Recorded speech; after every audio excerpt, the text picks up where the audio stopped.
तेरे बिना कुछ कहे सब कुछ सुनने का हुनर रखता हूँ। हे धरती माँ, मैं तेरा अपना बेटा किसान हूँ। नमस्कार प्रिय किसान मित्रों, आपका अपने चैनल जी फार्म खेती बाड़ी में फिर से एक बार स्वागत है। तो मैं आज चर्चा करने जा रहा हूँ गिलकी के बारे में। आपको संपूर्ण जानकारी दूंगा गिलकी की, कितनी लगानी है, कैसे लगानी है, क्या क्या प्रॉफिट होगा उसमें आपका। पूरी कोशिश रहेगी हमारी कि मैं आपको अच्छी से अच्छी जानकारी दे दूँ। तो मेरी एक बार आपसे गुजारिश है कि एक बार पूरा वीडियो ज़रूर देखिएगा। तो आइए देखते हैं इसमें क्या क्या करना है हमें। जैसे कि आप ये साइड में लिस्ट देख सकते हैं, इसमें हम सारी जानकारी जो आप देख रहे हो वो आपको साझा करेंगे इससे। तो आइए दिखा देता हूँ, ये हमारा गिलकी का खेत की तैयारी चल रही है। इसे हम पूरे साल में कब कब लगा सकते हैं ये मैं आपको ये बताऊँगा। और इसे अलग अलग क्षेत्रों में अलग अलग से नाम से जाना जाता है। जैसे इसे गिलकी कहते हैं, नेनुआ कहते हैं, स्पॉन्ज गार्ड कहते हैं, और साउथ में इसे अलग भाषा में अलग नाम से बोला जाता है। तो मैं ये वैसे तो मार्केट में पूरे साल उपलब्ध रहती है, पर अलग अलग क्षेत्रों में अलग अलग समय पे होती है। जहाँ पे गर्मी वाला क्षेत्र होता है वहाँ पे ठंड के दिनों में बहुत आसानी से हो जाती है। और अगर जो आपके एरिया में बहुत ज़्यादा ठंड रहती है ठंड के समय में, तो उस समय में इसे बिल्कुल भी ना लगाएं। और अब इसे हम जैसे कि आप चाहो तो गर्मी के दिनों में 20 फरवरी से आप लगाना चालू कीजिए। उस समय पे इसका जर्मिनेशन बहुत ही बढ़िया होता है। लगाने वाले क्या होता है कि 15 जनवरी से भी लगाना चालू कर देते हैं, पर उसका उगने का समय बहुत देर होता है। वो कम से कम 20 से 22 दिन ले लेती है। और जब 20 फरवरी से लगाना चालू करते हैं तो बहुत जल्दी उग जाती है। अब जो गिलकी होती है इसे मई के महीने में बिल्कुल भी ना लगाएं, क्योंकि उस समय में बहुत ज़्यादा गर्मी होती है, पानी की समस्या होती है अक्सर। और क्या होता है कि जब गर्मी होती है तो ये बेला हमारा चल नहीं पाता है ज़्यादा। आप इसे जून में फिर से लगाना चालू कर दीजिए। 15 जून से लगाइए, उस समय पर ठंडी हवाएँ भी चालू हो जाती है और इसका बेला भी बहुत अच्छा चलेगा। इससे लगा के फिर आप पूरे साल तक इसको लगा सकते हैं फिर से। तो अब आइए हम कर लेते हैं खेत की तैयारी किस प्रकार करते हैं और कौन कौन सी मिट्टी की आवश्यकता होती है। मिट्टी की नॉर्मली बात करोगे तो इसमें कोई सी भी मिट्टी चलेगी। ऐसा कंपलसरी नहीं कि आपकी काली मिट्टी होनी चाहिए, भूरी मिट्टी होनी चाहिए, लाल मिट्टी होना चाहिए, ऐसा कुछ नहीं। हर तरह की मिट्टी में गिलकी हो जाती है। अब इसमें तैयारी में क्या, आपको 2 बार तो पंजी कर लीजिए खेत में, 1 बार 2 बार जैसा भी आपका खेत हो, और उसमें रोटोवेटर कर लीजिए। आप चाहो तो जो गोबरी खाते हो पहले डाल सकते हो, और ना चाहो तो जैसे आप देख लीजिए इन्होंने डाला है गरड़ में, गरड़ निकाल दी, उसके पश्चात इन्होंने डाला है पूरे ऐसे गड़ खाद डाल दिया। अगर जो आप उस तरह से ना डालना चाहो तो जब आप बीज रखते हो तो इतने पोर्शन में थोड़ा सा गड्ढा कीर लीजिए और 2 पस या 2 कटोरों के अंदाज में वहाँ पे खाद डाल दीजिए। वो भी बहुत बढ़िया है। उससे होता ये कि हमारे बेले में बहुत ही अच्छा खाद मिलता है और उसकी जड़ भी अच्छी चलेगी, दूसरे खाद की आवश्यकता कम लगेगी हमें। मैं आप इसमें खाद के बारे में बताना चाहूँगा कौन कौन सा खाद डाल सकते हो आप। इसमें आप गोबरी खाद डाल दीजिए या फिर वर्मी कंपोस्ट डाल दीजिए, या फिर आप चाहो तो रासायनिक खाद भी डाल सकते हो, उर्वरक जिसे बोलते हो, रासायनिक उर्वरक। तो आप गोबरी खाद डाल रहे हो तो 10 कुंटल से लगा के 12 कुंटल प्रति बीघा, वर्मी कंपोस्ट डाल रहे हो तो 5 कुंटल से 6 कुंटल प्रति बीघा। इसमें एक और बहुत ही अच्छा है हमारा जो आप इसमें करना चाहोगे तो आप ट्राइकोडर्मा या माइकोराजा दोनों को मिक्स करके गोबरी खाद में डाल दीजिए। बहुत ही शानदार रिजल्ट मिलेगा। होता है कि है जो हम ट्राइकोडर्मा डालते हैं और माइकोराजा डालते हैं तो हमारी जड़ में फंगस लगने की संभावना बहुत ही कम हो जाती है और पौधे की जो जीवन आयु है वो भी बहुत ज़्यादा बड़ी मिलेगी। तो आप कोशिश कीजिए कि ट्राइकोडर्मा जरूर डालें। ट्राइकोडर्मा प्रति बीघा 2 किलो डाल सकते हो आप। माइकोराजा डाल रहे हो तो 5 किलो प्रति बीघा डालिए।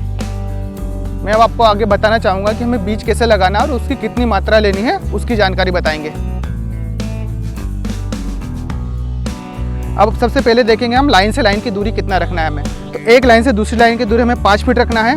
इससे ज़्यादा आप बिल्कुल भी ना रखें। अक्सर होता है कि बहुत बार गिलकियों में जो पत्ते कोंचे हो जाते हैं, वायरस की समस्या आ जाती है, तो बेले ज़्यादा नहीं चल पाते हैं। उसके पश्चात हमें क्या है कि बीज से बीज की दूरी वो कितना रखना है। तो हमें एक बीज से दूसरे बीज की दूरी कम से कम 2.5 फीट रखना है। और एक जगह आप बीज लगाओगे, 3 पौधे 3 बीज रख दीजिए, दूसरी जगह 4 रख दीजिए। या फिर अगर जो आपका खेत जैसा है कि अच्छा खेत है, ज़्यादा अच्छा है, तो एक जगह 2 बीज लगिए, दूसरी जगह 3 रख दीजिए।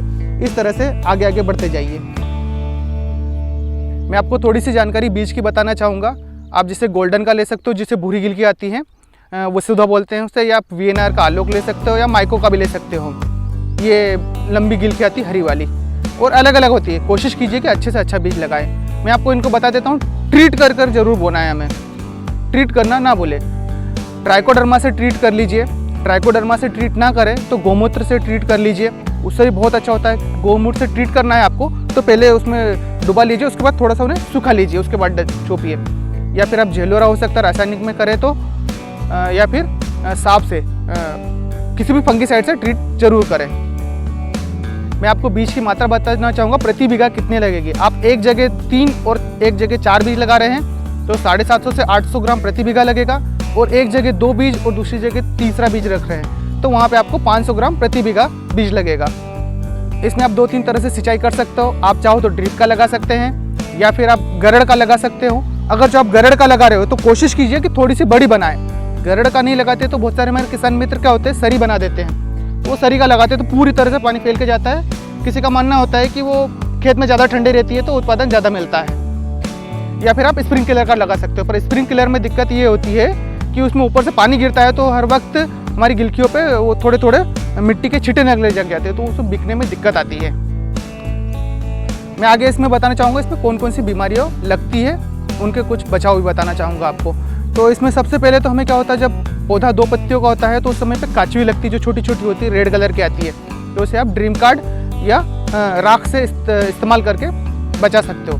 उसके पश्चात पौधा कुछ बड़ा होता है तो इसमें लीफ माइनर की शिकायत आने लग जाती है तो आप रासायनिक में उसमें क्लोरोपाइरिफास डाल के कर सकते हो उसे। उसके पश्चात जब पौधा थोड़ा बड़ा होता है तो इसमें अक्सर क्या होता है, वायरस की समस्या आ जाती है। तो कोशिश कीजिए कुछ जगह वायरस का पौधा लग रहा है तो उसे निकाल के बाहर फेंक दीजिए। वो होती है निमिट्स की वजह से वायरस आ जाता है। जो वायरस लगता है और निमिट्स की रोकथाम के लिए आप गेंदे का इस्तेमाल कर सकते हैं। मैं आपको बताना चाहूँगा कि हमारे खेत में जो गिलकी लगा रहे हैं उसमें गेंदा भी जरूर लगा रहे हैं गिलकी के साथ में, तो उससे निमिट्स कंट्रोल होगा। इसमें फिर एक वाइट फ्लाई की समस्या सबसे ज़्यादा होती है। वाइट फ्लाई छोटी सी होती है पर जहाँ भी हमारी गिलकी में थोड़ा सा उसने डंक मारा कि उसे डैमेज कर देती है। तो वाइट फ्लाई के लिए हमें अक्सर दवाई डालनी रहती है। इसमें विपरीतीन हो सकता है, पहली तो दवा, और मैं आपको और आगे वीडियो में बताऊंगा कि क्या क्या वाइट फ्लाई के लिए रोकथाम कर सकते हो। और इसमें हरे मच्छर भी आते हैं, उसके लिए आप एसिटाप्रिमाइड डाल सकते हैं। तो ये तो हो गई गिलकी की संपूर्ण जानकारी। अब मैं आप में इसको लागत बताना चाहूँगा कितनी लागत लगती है। इसमें हमारी लागत लगती है 10,000 से 12,000 रुपये प्रति बीघा। इसमें हमारा जो खाद डाल रहे हैं आप वो भी आ जाएगा, बीज लगा रहे हैं वो भी आ जाएगा, और हमारा जो उर्वरक कुछ रासायनिक उर्वरक डाल रहे हैं वो भी आ जाएगा। और इसमें मैं आपको जो उत्पादन मिलता है वो बताना चाहूँगा। इसमें उत्पादन मिलेगा 60 कुंटल से लगा के 70 कुंटल प्रति बीघा। ये हमारा क्लाइमेट पे भी निर्भर करेगा, जो आपने बीज लगाया उस पर भी निर्भर करेगा, और जो आप कैसा स्प्रे कर रहे हो उस पर भी बहुत निर्भर करता है, और आपको बाज़ार का भाव क्या मिल रहा है उस पर भी काफ़ी डिपेंड करता है कि हमें क्या क्या प्रॉफिट मिलेगा इस चीज़ में। इसमें हमारा जो प्रॉफिट मिलेगा वो 1 लाख रुपये लगा के 1,20,000 प्रति बीघा, और अगर जो बहुत अच्छा भाव मिल गया तो हमें 2 लाख प्रति बीघा भी मिल जाएगा। तो ये हमारे द्वारा दी गई जानकारी आपको कैसी लगी कमेंट कर जरूर बताएं। वीडियो देखने के लिए आपका बहुत बहुत धन्यवाद।